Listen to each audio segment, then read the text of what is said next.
اور میں انشاءاللہ عرض کرتا ہوں بہن، پہلے یہ ہے کہ مچھلی پر ایصال ثواب بالکل کر سکتے ہیں، یہ لوگوں کی اپنی بنائی ہوئی باتیں ہیں۔ وہی جیسے میں نے عرض کیا، ٹھیک ہے آپ نے سوال تو ویلڈ کیا ہے کہ جو افواہ ہوتی ہے اس کو بھی آپ کنفرم کر لیں، لیکن اس قسم کی کوئی چیز نہیں ہوتی۔ ہر قسم کے جائز کھانے کے اوپر آپ بالکل مطلب اس کا ثواب ایصال کر سکتے ہیں۔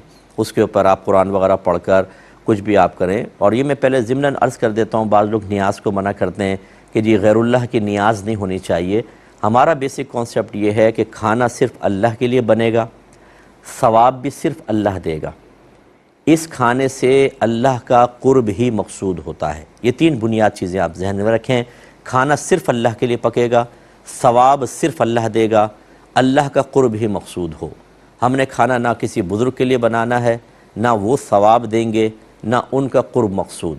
یہ تین چیزیں رکھیں، اس کے بعد ہمیں امید ہے کہ اللہ تعالی ہمیں اس کا ایک بدلہ عطا فرمائے گا، جس کو ثواب اور اجر سے تعبیر کرتے ہیں۔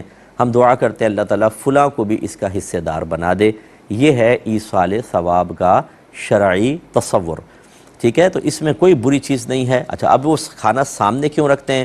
کیونکہ نبی کریم صلی اللہ علیہ وسلم نے جو کھانا بڑھانے کے معجزات دکھائے، اکثر اس میں آپ نے کھانا سامنے رکھا۔ بعض اوقات آپ کا اس کھانے پہ دست اقدس رکھنا بھی ثابت ہے، اور بعض اوقات کچھ ہاتھ وغیرہ نہیں رکھا، لیکن صحابہ کہتے ہیں کہ جو اللہ نے چاہا آپ نے پڑھا، اور پھر آپ نے فرمایا کھانا کھاؤ، تو اس میں اللہ نے بڑی برکت عطا فرمائی۔ اس سنت کی ادائیگی کے قصد و ارادے کے ساتھ، اس مشابہت کو قائم رکھنے کے ساتھ، حالانکہ ہم معجزہ نہیں دکھا رہے، لیکن کھانا سامنے رکھا، قرآن پاک پڑھا، تو اللہ کی رحمت سے امید ہے کہ اس مشابہت سے اللہ تبارک و تعالی ہمارے کھانے میں برکت عطا فرمائے گا۔ اس لیے یہ اس طرح معاملات کیے جاتے ہیں۔